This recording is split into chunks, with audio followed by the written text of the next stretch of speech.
The defense forces of Ukraine have struck important Russian military infrastructure targets, including a facility in the Penza region, according to the General Staff.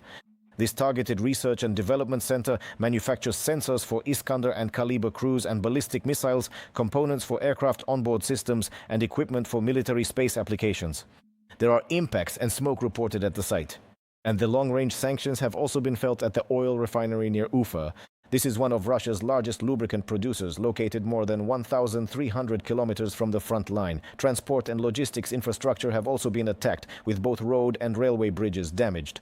But this also applies to the occupied territories of Donetsk and Luhansk regions, as well as to logistical crossings. Oleksandr Musiienko, a serviceman of the Armed Forces of Ukraine and a military analyst, is joining our broadcast. Good evening. Greetings to you. Well, I'd like to ask you right away to summarize these attacks, because it seems that in addition to fuel, that is oil refineries, and in addition to Russian logistics, the so-called Russian space industry is now also under special attention, right? The space industry and military-industrial complex facilities. Let me explain why. The thing is, if we're talking about generally reducing the enemy's capabilities, then this concerns the military economy and military supply when we talk about oil refineries. And there is also direct production related primarily to missiles and drones. And if you look at it, the defense forces are actually delivering systematic strikes on those factories and defense industry enterprises that are involved in missile production, primarily ballistic missiles, and that produce components for aviation and long-range drones. By the way, we already have official confirmation of this. The Commander-in-Chief of the Armed Forces of Ukraine, General Syrsky, also spoke about it, specifically that Russia has not been able to ramp up drone production to 1,000 units per month because the defense forces are delivering effective, powerful strikes on military-industrial complex facilities on Russian territory, and this prevents the enemy from reaching such figures. As a result, this prevents them from using more drones for terrorist attacks on our civilian cities and facilities. And now we are approaching the communication stations. Why is this important? Well, firstly, this disrupts coordination. This leads to problems with communication, intelligence, transmission, and exchange of information between different units. I can also note that one of the centers being used was hit. This is a special center used by the GRU, the General Staff of Russia, that is the enemy's main intelligence directorate. And this systematic approach leads to the fact that, among other things, at the very least, it is possible to postpone large-scale missile and drone strikes on the territory of Ukraine, strikes that could have happened even last week. But we see that problems have arisen and are still arising now.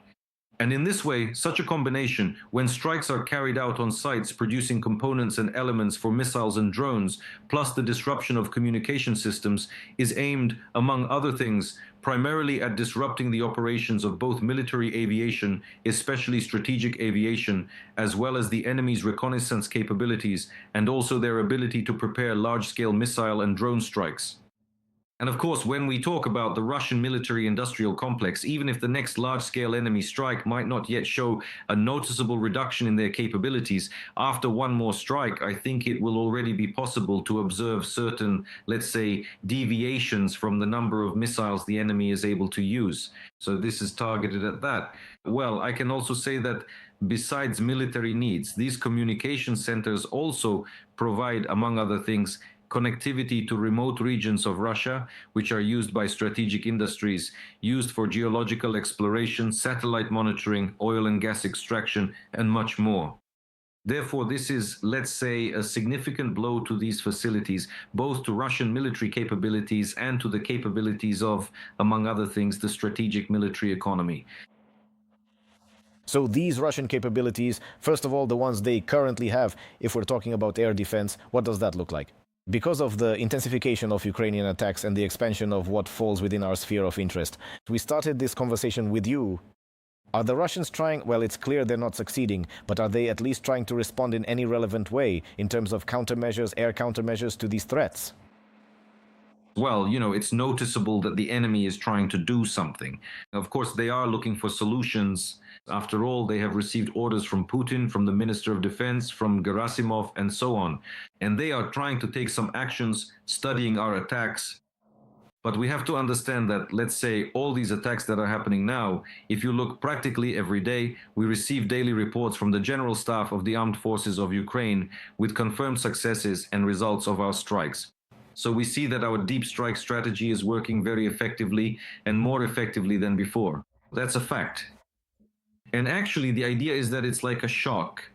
You know, it's like shock therapy, basically, only without the therapy. Shock, but without the therapy, these strikes. Because the idea is to strike so intensively on such a scale and without stopping, so that the enemy doesn't have time to recover, so that the enemy doesn't have time to make any decisive systemic decisions. Well, any decisions that, let's say, would significantly change the situation, so that the enemy would only be able to make minor tactical changes that don't affect the overall balance and alignment of forces. In addition, it should be noted that there has been systematic work to destroy and strike air defense systems both in the occupied territories and on Russian territory. On the occupied territory, the enemy concentrated a significant number of various assets 2 or 3 years ago, including different types of surface-to-air missile systems and other air defense means. And the fact that we managed to strike them, to damage and destroy them, has led to the consequences we see now. The enemy has lost many of these systems. They cannot compensate for this very quickly now because it takes time. In addition, our forces continue to strike at radars, at anti-aircraft missile systems, at air defense, which has created opportunities for us. In fact, a year to a year and a half of strategic, systematic work, the very thing that Commander-in-Chief Syrskyi spoke about, that essentially 2025 was also a systematic year for the front in terms of reducing the enemy's capabilities, but also in terms of strikes on air defense facilities, both in occupied Crimea, in the occupied territories, and on Russian territory. And ultimately, this is now leading to the fact that we currently have the opportunity to be more effective in our attacks and, moreover, to increase the pace.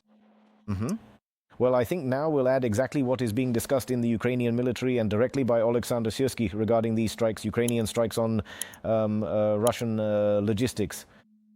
These strikes have many objectives and directly influence the course of the war. These, as I already mentioned, are the words of the Commander-in-Chief of the Armed Forces of Ukraine. Let's listen and then we'll comment. A whole range of measures is being carried out to weaken and paralyze their logistics, to prevent the redeployment of troops to various sections of the front, to disrupt the delivery of ammunition, and to destroy ammunition and fuel depots in the tactical and operational depths, and to paralyze the work of the rear of their operational groups. And of course, to disrupt all of their strategic and operational strategic transportation. So in fact, we are witnessing this entire set of measures being carried out by the armed forces and in general by the defense forces. That's why this is a complex task, a complex plan, and it is being successfully implemented. The complexity of this plan and how systematic these attacks are.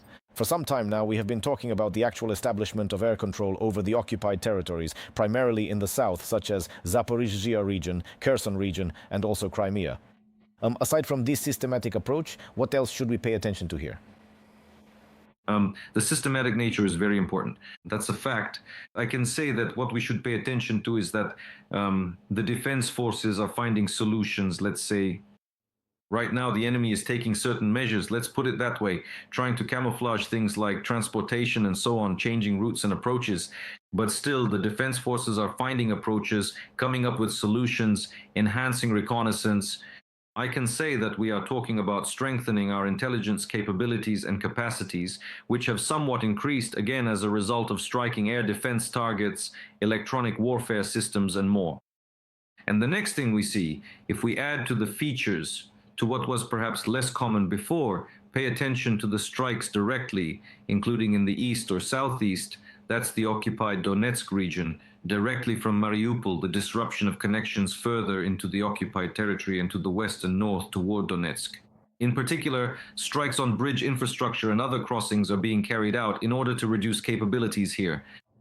In addition, I can now say that targeted, precise strikes are being increased and will continue to increase, including on the front line, where the enemy is still trying to break through. Well, by front line, I mean 20 to 30 kilometers in, where vehicles can still just about reach and deliver something. And I can also say that we need to pay attention to the fact that as of today, there are already certain signals, and the commander of the unmanned systems forces has spoken about this, that the enemy is experiencing serious problems. This affects morale to the point where, for example, there are even problems in their logistics with water supply, with the delivery of water, and with the delivery of rations and food products in some places. That is, this is if we are talking about systemic issues. But as of today, it is clear that, unfortunately, it has not yet been possible to completely block the enemy's logistics 100%. Therefore, this work will continue. But the fact that this has affected the enemy's ability and capacity to conduct offensive actions, that it has reduced their offensive capabilities, that it has essentially prevented them from deploying and making full use of this summer period to advance deeper into Ukrainian territory, this can definitely be stated now.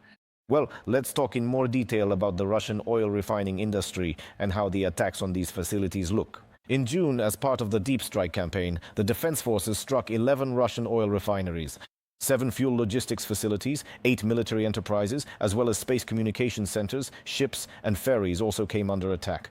The Ministry of Defense noted that the strikes covered territory from Crimea, the occupied Crimea, to Russia's Krasnodar Krai, and as far as western Siberia, with the maximum strike range exceeding 2,000 kilometers from Ukraine's borders. Well, you know, this is kind of a summary, a sort of wrap-up for June, but as I understand it, the question of range also plays a significant role here. Because, you know, we talked about systematic actions, about what is happening in Crimea, about what is happening in the immediate vicinity of Ukraine. Krasnodar Krai is a vivid confirmation of this. But at the same time, a range of over 2,000 kilometers is also quite significant. Yes, of course. Moreover, I think this is not the limit.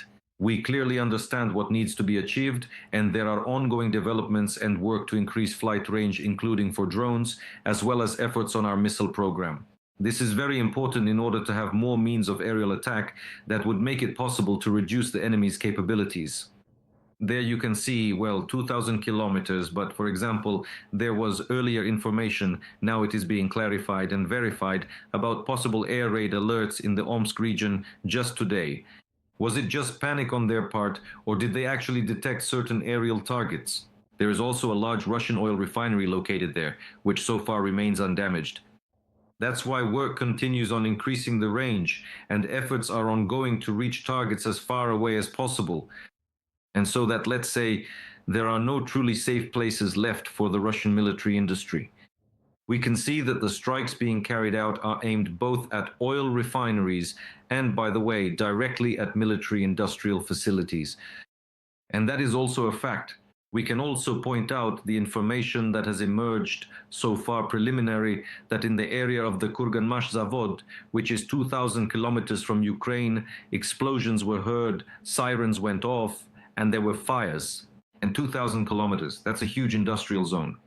We understand that there are also enterprises in Chelyabinsk that work, among other things, for Russian military needs. Of course, all of these are quite important targets, which, taken together, negatively affect not only the economic situation in Russia, but also the supply of fuel, primarily aviation fuel for military needs, and cause problems with weapons production, leading to corresponding disruptions. All of this together can be described as reducing the enemy's potential and exhausting them. And of course, we understand that our task is quite ambitious, but at the same time, it is very important, because for Ukraine, it is extremely important to advance from the air and to carry out an air campaign and to do it more effectively than the enemy, in order to exhaust the adversary faster and not give them the opportunity to exhaust us in the meantime. Now let's talk about the drills, about the joint drills of the enemy with China. So, the Russians conducted joint military exercises. The combat aviation of both countries carried out missions in key areas of the Asia-Pacific region. This was reported by the Ministry of National Defense of Communist China. The mission's goal is to demonstrate the determination and ability to jointly guarantee peace and stability. The Kremlin, meanwhile, adds that the joint flight of the aircraft lasted about 6 hours. The aviation group included in particular strategic missile carriers. These are Tu-95MS, as well as Chinese strategic bombers. Reuters notes that these exercises were coordinated at the highest level in Moscow on Putin's orders. The Russian Minister of Defense, Andrei Belousov, took part in them. So these exercises, should we pay attention to them, or is this more of an illustrative political move, you know? Well, it is illustrative and political, but it also has a military aspect. It's important to understand that China, after all, is currently striving to build up its own capabilities and capacities.